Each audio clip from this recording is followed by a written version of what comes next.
উনি পেছন থেকে বের কইরা কোনো বিচার বিবেচনা না করে আমি একজন স্টুডেন্ট কিনা বা আমি একটা কোন ফ্যামিলির সন্তান, কার মার কোল খালি হবে, কোনো কিছু নির্বিক জাস্টিফাই না করেই একদম কাছ থেকে আমাকে গুলি করে। আমাকে না, আমার গায়ে একটা ধাক্কা লাগছে, আমার মনে একটা ধাক্কা লাগছে। আমি কনসিয়াসে আসতে আসতে দেখি যে আমি ব্লাঙ্ক হয়ে যাইতেছি, চোখে মুখে অন্ধ হয়ে যেতেছে, বাট আমি কিছু বুঝতে পারতেছি না। যখন আমি নিজের দিকে তাকালাম দেখি যে আমার ব্ল্যাক কালার প্যান্ট রক্তে লাল হয়ে গেছে, আমার পেট, কাপড়, টি শার্ট, মানে আমার মাংসপেশি ছিঁড়ে আমার ভেতরের অন্তঃস্থল নাড়ি ভুড়ি বের হয়ে গেছে। তো ব্যাপারটা আমার কাছে মানে খারাপ লাগে নাই, ভয়ও লাগে নাই, অবাক লাগছে। তারা তাদের গায়ের পাঞ্জাবি খুইলা, কাপড় খুইলা আমাকে বাঁধছে, বাইরে আমাকে রিক্সায় তুলছে। আমি চিনিও না, তারা আমার জন্য কান্না করতেছে। স্যার, আমার ফ্যামিলিকে জানায়েন না, আমার মা বাবা মানতে পারবে না, ওনাদের বয়স হয়ে গেছে, ওনারাও খুব অসুস্থ, ওনারা মানতে পারবে না।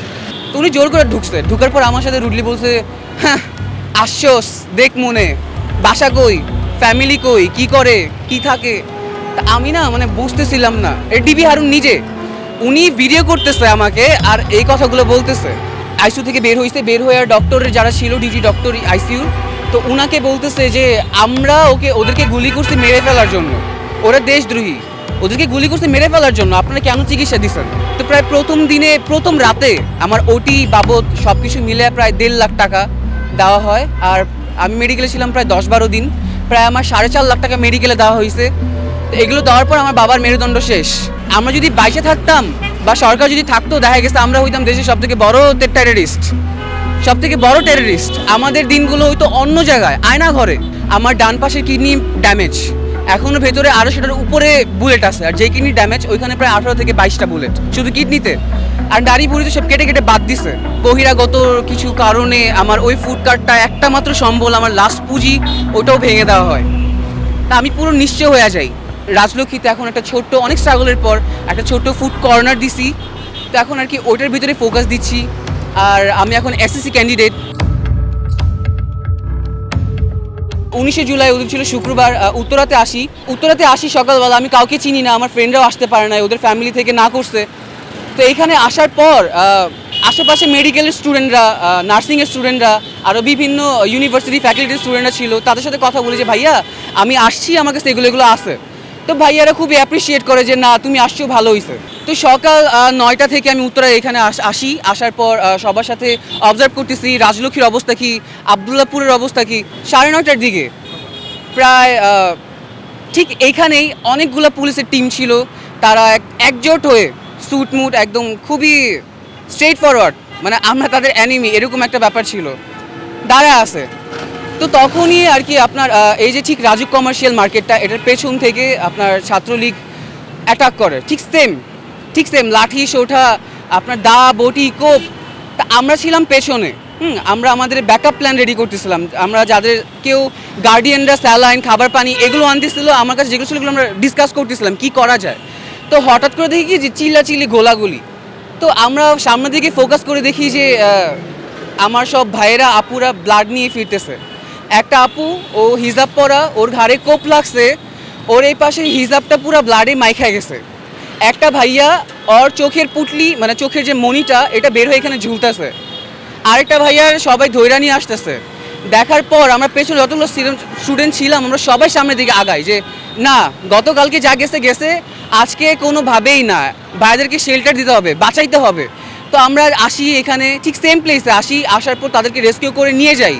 তো আমারও অনেক মানে গায়ে আঘাত লাগে, এখনও মায়ের দাগ আছে আমার গায়ে। তো পরবর্তীতে আমি সহকারে আরও কিছু ভাইয়ারা ছিল, আমাদেরকে টার্গেট করে যে আমরা দৌড়াদৌড়ি করতেছি, ফার্স্ট এড দিতেছি, মেবি আমরা আন্দোলনের মাথা বা আমরা ব্যাকআপ দিচ্ছি। তো তাদের একটা মিসকনসেপ্ট ছিল। সেই মুহূর্তে আজান দিল জুমার নামাজ। আমরা ভাবলাম যে আচ্ছা ভাই, বাঁচবো না মরবো জানি না, চলেন সবাই মিলা লাস্ট জুমাটা পড়ি। আমরা সবাই মুসল্লিরা মসজিদে ঢুকছে, আমরা আন্দোলনকারীরা পরে ঢুকি। তো আমরা মসজিদ থেকে নামাজ পড়ে বের হই। বের হওয়ার পর আমাকে স্পেশালি তাক করে দেখে যে আমি বের হচ্ছি মসজিদ থেকে, তখন আমাকে তাক করে ফায়ার করে, গুলি করে। তো আমার জিনিসটা আরও খারাপ লাগে যে মসজিদ থেকে মুসল্লিরা বের হবে, শুধু স্টুডেন্ট না, শুধু আন্দোলনকারী না, সবাই বের হবে। তাহলে এখন কেন নির্বিশেষে নির্বাকে কোনো জাস্টিফাই না করে ফায়ার করবে? প্রচুর অকথ্য ভাষায় গালাগালি। তা আমি ডিরেক্ট বলছি দূর থেকে যে ভাই এখন মানুষ বেরোবে, মুসলিরা বেরোবে, অ্যাটলিস্ট এখন কেন ফায়ার করতেছেন? আপনাদের কি ঠেকা লাগছে? আপনার দায়বদ্ধতাটা কি একটু বলবেন? আমাদের হাতে কোনো অস্ত্র আছে? আমরা কি কোনো ইট পার্কেল ছুটতেছি? আপনারা টিয়ার শেল মারতেছেন, আপনারা ছাত্রলীগ দিয়ে আমাদের উপর হামলা চালাইতেছেন, গুলিয়ে করতেছেন। ইতিমধ্যে তখন আমাদের অনেক বড় ভাইরা মেডিকেল ট্রান্সপোর্ট আমরা করে দিছি, পাঠাই দিছি। ইভেন আমি সায়েন্স ব্যাকগ্রাউন্ড স্টুডেন্ট, এখানে আরও মেডিকেল স্টুডেন্টরা ছিল, আমরা নিজে 2টা আপুকে সেলাই করছি, 2টা আপুকে ওর হাতের এখানে সেলাই করে আমরা মেডিকেল পাঠাইছি। মেডিকেলে অনেক রাশ, ফার্স্ট এড পাইতে পাইতে অনেক রক্তকরণ হয়ে যাবে। আমরা বুঝতেছি, আপনারা কেন বুঝতেছেন না? আমরা ক্ষতিগ্রস্ত হইতেছি, আপনারা না।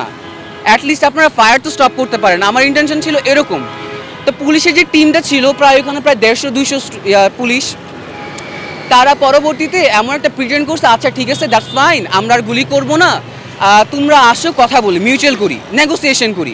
আমি জানি যে তারা সিনিয়র পার্সন, তারা বুঝে আমাকে কি সর্বোচ্চ চড়থাপ্পড় দিবে বা একটা বাড়িই দিল, তাতে আমার কি আসে যায়? আমার থ্রুতে যদি একটা গন্ডগোল অফ হয়ে যায় বা আমরা যদি বাসায় যে শান্তিতে একটু লাঞ্চ করতে পারি ফ্যামিলির সাথে, এটা আমার জন্য গর্বের। আমি আমার মানে গভীর দৃঢ় বিশ্বাস নিয়ে আগাই যে না, আমি হয়তো বা কিছু করতে পারবো।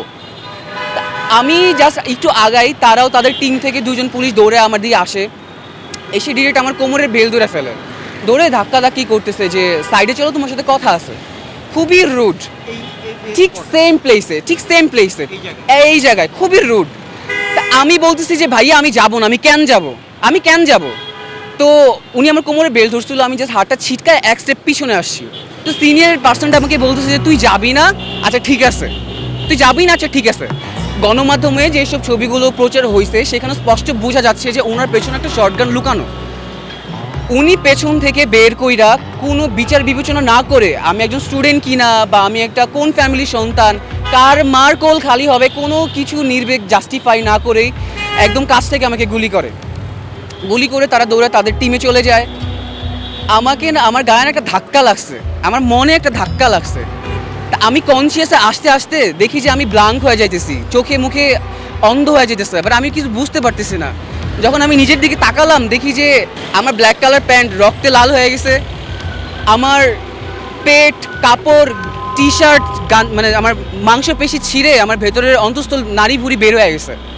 তো ব্যাপারটা আমার কাছে মানে খারাপ লাগে নাই, ভয়ও লাগে নাই, অবাক লাগছে।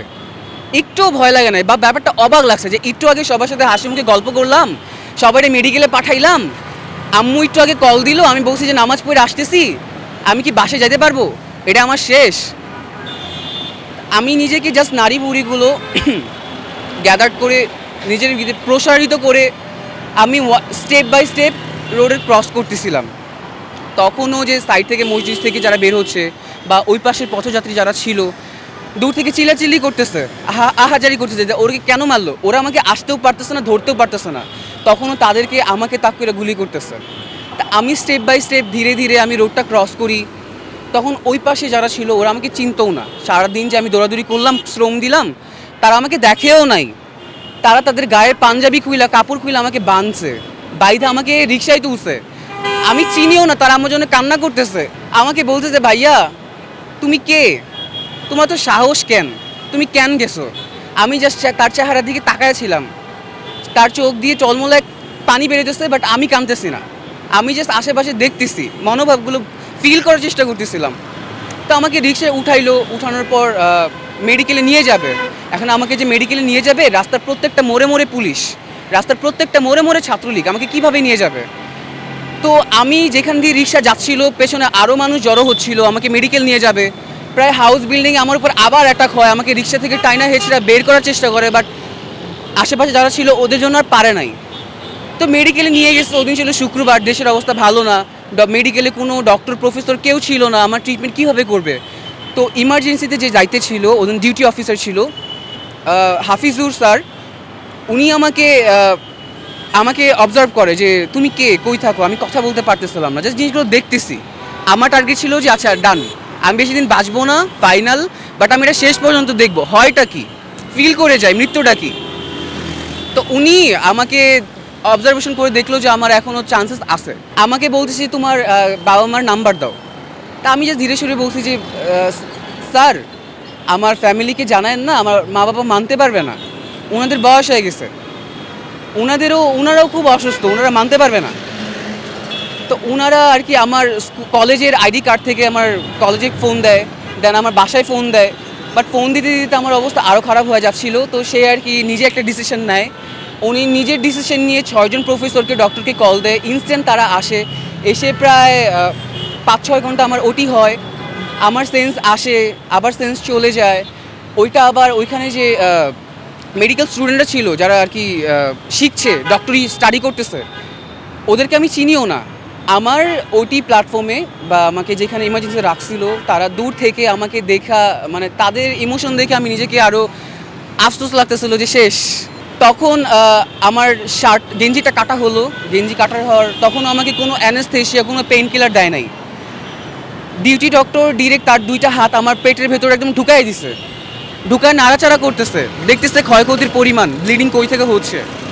তা আমি না জিনিসগুলো ফিল করতেছি, অবশ না কিন্তু ফিল করতেছি। আমি তাকে দেখতেছি কি মানে সে কিভাবে কাজটা করতেছে, আমি ব্যথা পাইতেছি, আমি ফিল করতেছি, আমার মৃত্যু যন্ত্রণা হইতেছে, কিন্তু আমি তাকে বলার শক্তিটুকু আমার পরিমাণ নাই যে আমি ব্যথা পাইতেছি। আমি জিনিসগুলো জাস্ট দেখতেছি, ফিল করতেছি, চোখ দিয়ে পানি বেরিয়েছে। তো তখন আমি আল্লাহর কাছে তওবা করে নিছি যে আমি বাঁচবো না, যা হয় আল্লাহ ভালো কইরো, আমার অ্যাটলিস্ট বাবা মাকে শক্তি দিও, যাতে তাদের কোল খালি হইতেছে, আমার মাকে স্পেশালি শক্তি দিও। আমি সেন্সলেস হয়ে যাই। সেন্সলেস হওয়ার পর যখন আমার ওটি হয়, আমাকে আইসিইউতে শিফট করে, তখন আমার গার্ডিয়ানের সাথে আমার দেখা হয় নাই। তখন আবার পুলিশের একটা চলতেছিল, তাদের একটা কাজ, যারা মেডিকেলে ভর্তি ছিল রুগীদের, তারা কিন্তু আটক করতেছিল বিভিন্ন মেডিকেল থেকে। তা আমি যে মেডিকেলে ছিলাম, 1st floor, 2nd floor, 5th floor, প্রত্যেকটা ফ্লোর থেকে সকল আহত স্টুডেন্টদেরকে আটক করে ফেলছে। আমার স্টোরি তখনও তারা জানে না, আমার কাহিনী তারা জানে না যে আমি আইসিইউতে ভর্তি, আইসিইউতে আছি। আমার বাবা মাকেও আমার সাথে দেখা করতে দেয় নাই তখন ডক্টর। তখন ডিবি হারুন এনি হাও মনে হয় জানছে যে একটা স্টুডেন্ট, ছোটো একটা বাচ্চা আইসিইউতে ভর্তি উত্তর আধুনিক মেডিকেলে।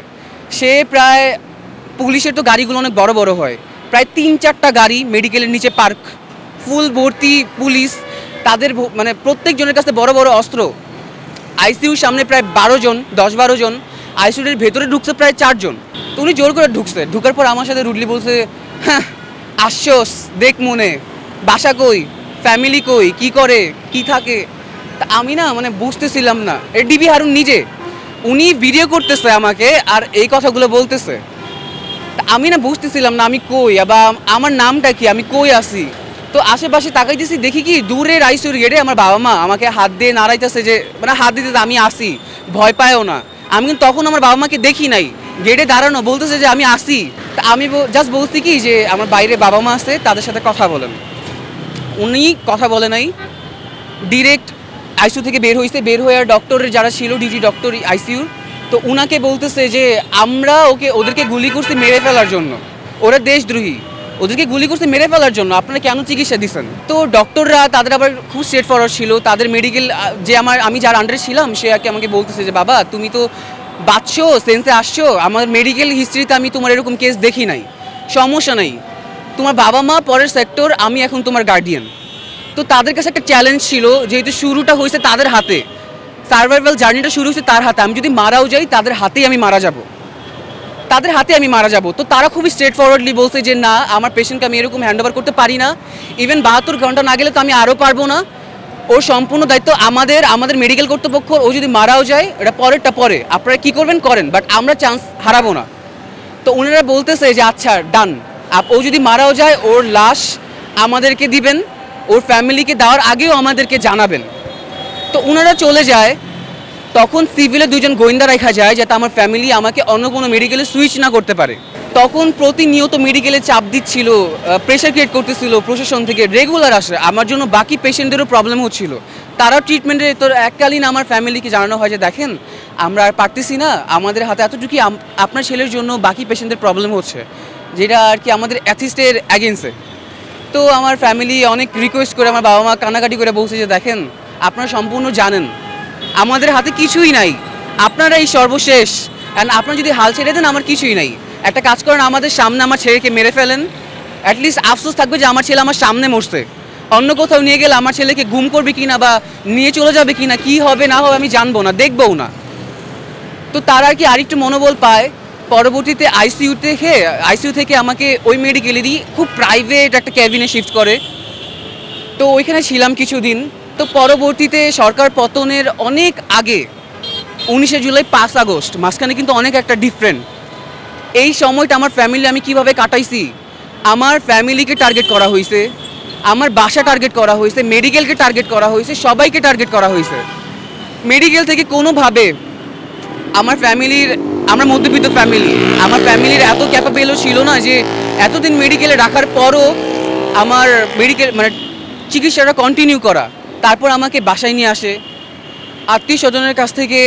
আমার ফুপিরা, মামারা, চাচারা আমার পাশে ছিল, কজ তখন ব্যাংকিং নেটওয়ার্ক সিস্টেম সব ফল। আমাকে হেল্প কে করবে? পরবর্তীতে আমাকে বাসায় নিয়ে আসে। বাসায় নিয়ে আসার আগে আমার মেডিকেলের বিলগুলো যে ক্লিয়ার করে ওগুলো আমার বাবাই ক্লিয়ার করে, সব প্রাইভেটলি সব হয়। মেডিকেল থেকে আর কি তারা সম্পূর্ণ ট্রিটমেন্ট দিতে কোনো আর কি সে করে নাই আর কি, কোনো স্যাক্রিফাইস করে নাই, কনসিডার করে নাই। তো প্রায় প্রথম রাতে আমার ওটি বাবদ সব কিছু মিলে প্রায় 1.5 লাখ টাকা দেওয়া হয়। আর আমি মেডিকেলে ছিলাম প্রায় 10-12 দিন, প্রায় আমার 4.5 লাখ টাকা মেডিকেলে দেওয়া হয়েছে। তো এগুলো দেওয়ার পর আমার বাবার মেরুদণ্ড শেষ। তো আমার ফ্যামিলি নিঃস্ব হয়ে যায়।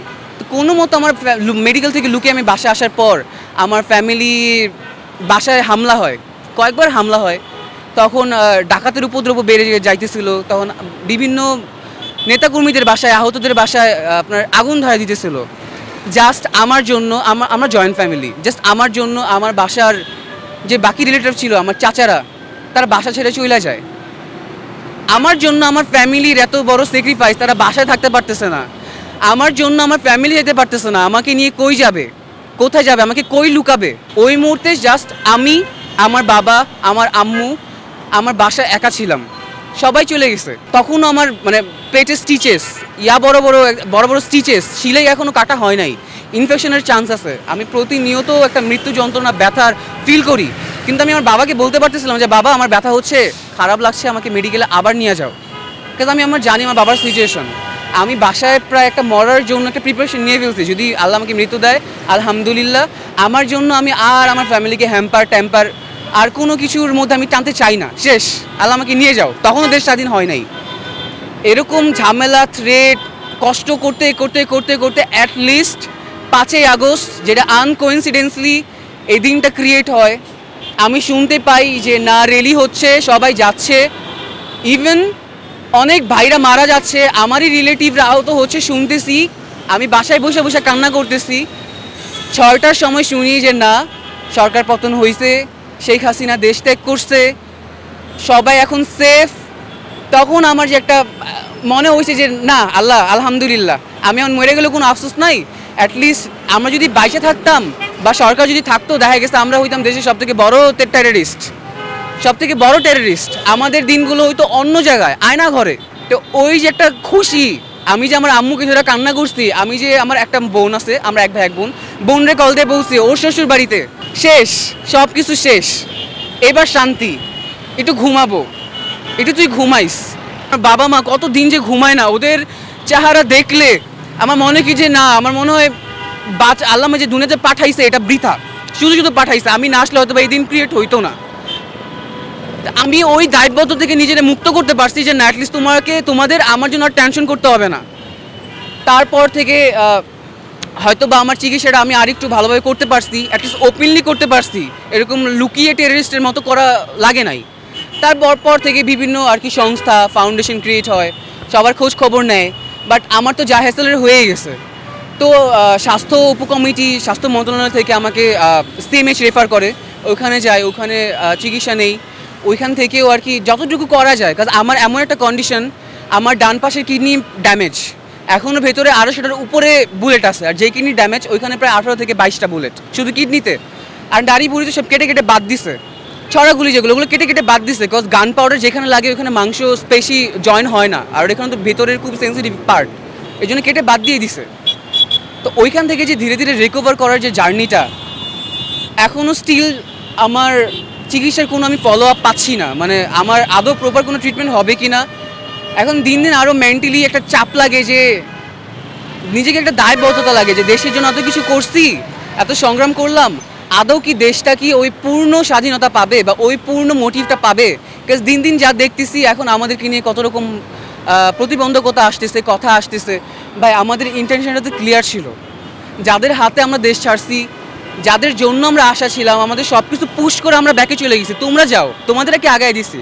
এখন ওদের হয়তো কিছু গাফলতার জন্য বা ওদের কিছু প্রতিবন্ধকতার জন্য আমরা ওরকম মানে এক্সপেক্টেড ওয়াইজ রেজাল্ট আমরা পাই নাই। তা আমাদের হাতে সময় আছে, আশাবাদী, যেই দেশটা হয়তো বা দেখছি যেরকমভাবে পরিকল্পিত মানে কল্পনা করছি ওই দেশটা পাবো। আমি ছোটোবেলা থেকে ব্যবসা মাইন্ডের, বিজনেস মাইন্ডের। আমার চাকরি দিন আমি এডুকেটেড হব, আমি সার্টিফাইড হব, আমার হায়ার স্টাডির প্রতি আমার প্ল্যান আছে, কিন্তু মেইন আমার ফোকাস হচ্ছে বিজনেস, ব্যবসা রিলেটেড কিছু করতে হবে, ব্যবসা সুন্নত।